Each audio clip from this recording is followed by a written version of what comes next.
In 1973, during a Vegas concert, the entire arena plunged into darkness. A massive power failure. 15,000 people in total blackness. Panic started to spread. But Elvis kept singing.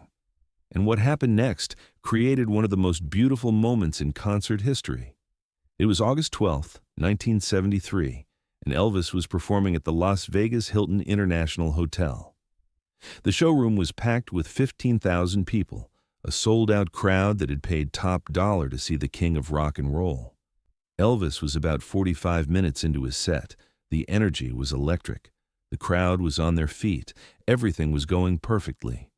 Then, without warning, every light in the building went out. Complete darkness, absolute blackness. For a moment, there was confused silence. Then, someone screamed. Then another. Within seconds, panic was rippling through the crowd. 15,000 people trapped in total darkness in an unfamiliar building. People started shouting for their families, their friends. You could hear the rising fear in their voices. The band stopped playing, uncertain what to do. The backup singers fell silent. Even the musicians couldn't see their instruments. Elvis stood on stage in the pitch black, microphone in hand, feeling the panic building around him like a wave about to break. This was dangerous. In darkness like this, with this many people panicking, someone could get hurt. A stampede could start. People could be trampled trying to find exits they couldn't see. Elvis made a decision in that moment that would create something extraordinary. He started singing. No band, no lights, no amplification except his voice carrying through the darkness. He sang softly at first, a cappella, his voice clear and steady in the blackness. The first few people near the stage heard Elvis's voice and stopped panicking. They went quiet, listening. Then others heard it too. And slowly, the wave of panic began to reverse. Elvis kept singing, his voice a lighthouse in the darkness. He chose gospel songs, the kind he'd learned in church as a child, songs everyone knew, songs that carried comfort and hope. As people's eyes adjusted to the darkness, tiny lights began to appear. Someone near the front had a cigarette lighter. They flicked it on, holding it up.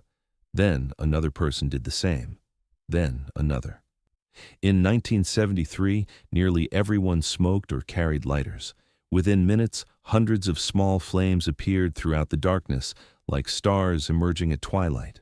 People who had flashlights in their purses, women who'd brought them for safety walking to their cars later, turned them on and held them up.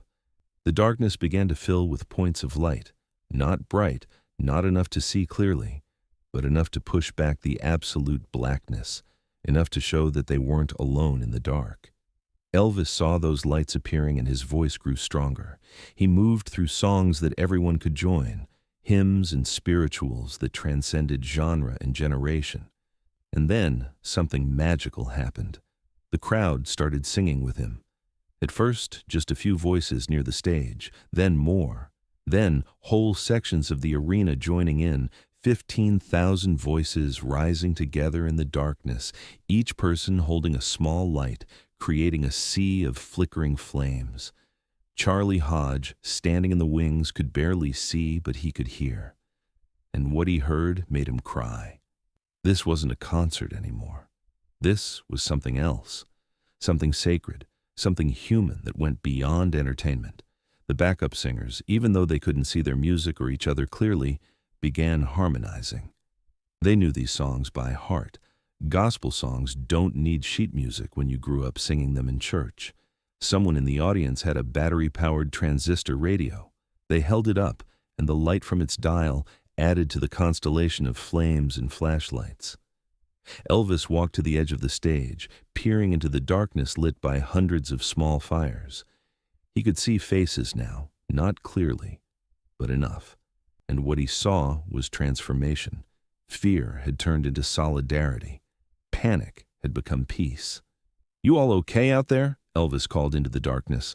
A roar of affirmation came back, 15,000 voices saying, "Yes, we're okay, keep going, keep singing." Elvis smiled, though no one could see it clearly. "Well then, let's keep this going until they get the lights back on." For 27 minutes, Elvis performed in near total darkness, accompanied only by voices and small lights. Hotel maintenance was frantically working to restore power, but a transformer had blown. It would take time. They sent word to the stage, "Evacuate the building. This could take an hour or more." But Elvis received that message and shook his head. "Not while people are calm. Not while this is working. We evacuate now in the dark. Someone gets hurt. We stay here and sing. Everyone stays safe." So they kept singing. Elvis, the crowd, the backup singers, creating light with sound, creating safety with music. People who were there described it as the most intimate concert experience of their lives, despite the massive crowd. The darkness had stripped away the usual barriers between performer and audience. They were all just humans together, making music to push back the fear. At one point, Elvis stopped singing and just listened to the crowd continuing the hymn without him. 15,000 people singing together in the dark, each holding their small light high.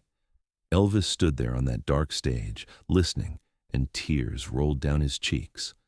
This was why he'd started singing in the first place, not for fame or money or Vegas showrooms. For connection, for community, for the way music could transform fear into hope. One of the backup singers, Kathy Westmoreland, saw Elvis crying in the dim glow of the stage lights that ran on emergency battery power.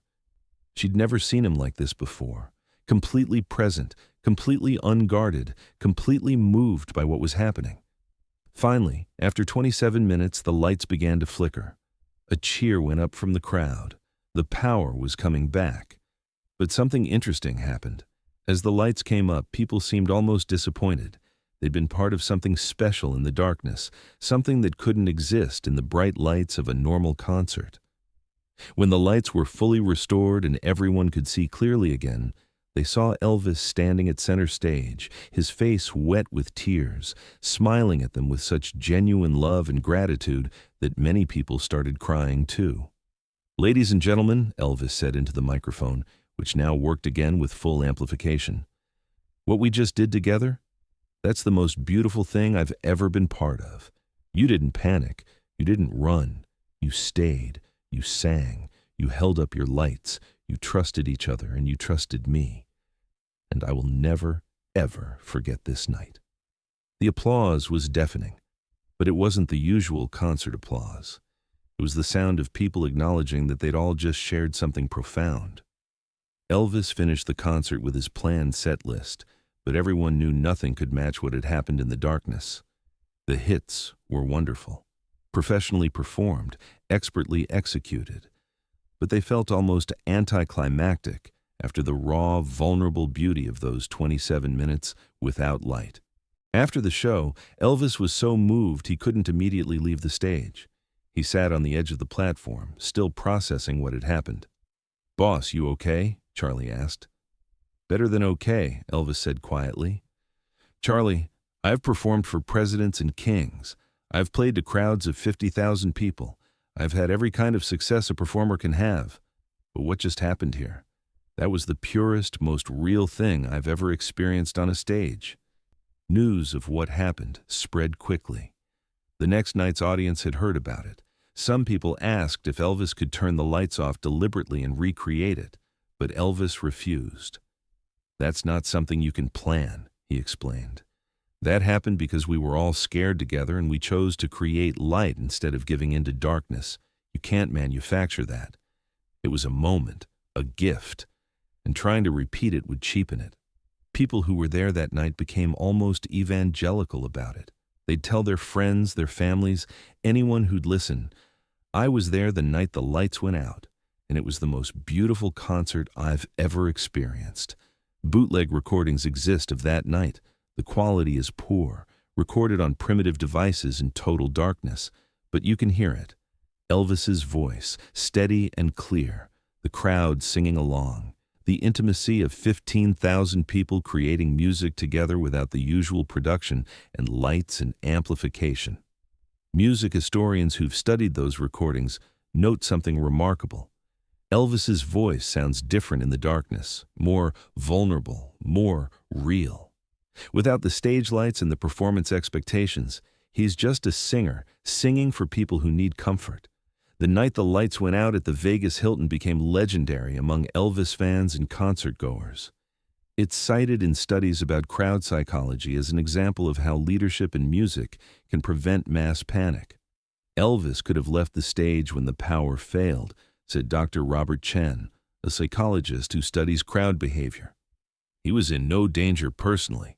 He could have let security handle it, but instead, he used his voice to create calm. He turned a potential disaster into a moment of human connection. Years later, survivors of the 1977 New York City blackout, when the entire city lost power for 25 hours, recalled the Vegas story. Some said they sang in the darkness, inspired by what Elvis had done, created their own small lights, helped each other instead of panicking. The story influenced other performers too. Bruce Springsteen has told his audiences about that night, about how Elvis showed that a performer's real job isn't entertainment, it's human connection. When stadium power has failed at other concerts over the years, performers often follow Elvis's example. Keep singing, keep the crowd calm, turn disaster into community. Kathy Westmoreland, the backup singer who saw Elvis crying in the darkness, said in a 2005 interview, "Elvis was always performing, always being Elvis Presley for people. But that night, when everything went dark, he couldn't perform. He could only be real. And what we saw was a man who genuinely loved people, who understood that his gift was meant to serve them." She continued, "When the lights came back on, I saw something in his eyes, like he'd remembered why he started singing in the first place. Like all the Vegas glitz and the costumes and the production had obscured something essential, and the darkness had revealed it again." The Las Vegas Hilton kept a plaque backstage for years commemorating the night, August 12, 1973, the night the lights went out and the music kept playing. But perhaps the most meaningful legacy of that night is personal. Hundreds of people who were there wrote letters to Elvis afterward. Many said the same thing. They'd been going through dark times in their own lives, depression, loss, fear, and that night taught them something. That darkness is temporary, that we don't face it alone, that we can create light together. One letter from a woman named Sarah Mitchell captured it perfectly. "Dear Elvis, I came to your show the night the lights went out. I was going through a divorce. I was deeply depressed. I felt like I was drowning in darkness in my own life. When the power failed and the arena went black, my first thought was, of course, even this moment of escape turns into darkness. But then you started singing, and lights started appearing. And I realized I was surrounded by thousands of people who were also scared, also vulnerable, also just trying to find their way through the dark. And we sang together, and we held up our lights together, and we made it through. That night taught me something I needed to learn. I'm not alone in my darkness, and if I can just keep singing, keep holding up my small light, I'll make it through. We all will. Thank you for not leaving the stage. Thank you for keeping us together. Thank you for showing me that darkness is where we learn to create light. Forever grateful, Sarah." Elvis kept that letter. It was found after his death among his most treasured possessions. Today, people who study crisis management and emergency response sometimes reference the Vegas blackout as a case study. Not in what went wrong with the power system, but in what went right with the human response. One person with leadership and a voice chose to create calm instead of panic. 15,000 people chose to trust that voice in each other. Together, they transformed a frightening situation into a beautiful one. The lesson isn't just about concerts or power failures. It's about what humans can do when we face darkness together instead of alone. About how leadership isn't about control. It's about creating the conditions for collective courage. Elvis stood on a dark stage and sang. The crowd followed his lead. Together they created light where there was none. Together they turned fear into fellowship. And for 27 minutes on August 12, 1973, a Vegas showroom became a cathedral. not because of the building or the production or the lights, because of 15,000 people deciding that darkness is just an opportunity to create light together. That's what music is for, at its deepest level. Not entertainment, not distraction, but connection, community, the reminder that we're not alone. Elvis knew that in his bones. He had known it since he was a boy singing in church, feeling the power of voices joined together.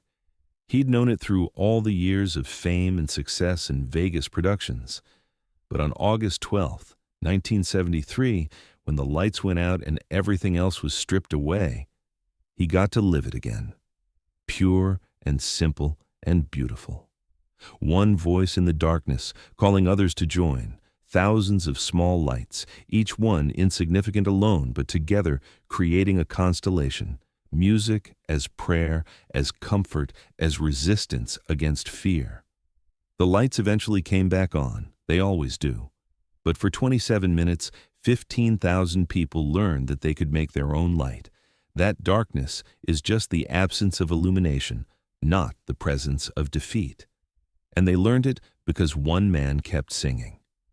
If this story of creating light in darkness moved you, subscribe and share it. When have you experienced people coming together to face fear? Let us know in the comments. Hit that notification bell for more true stories about the moments when we discover we're stronger together than alone.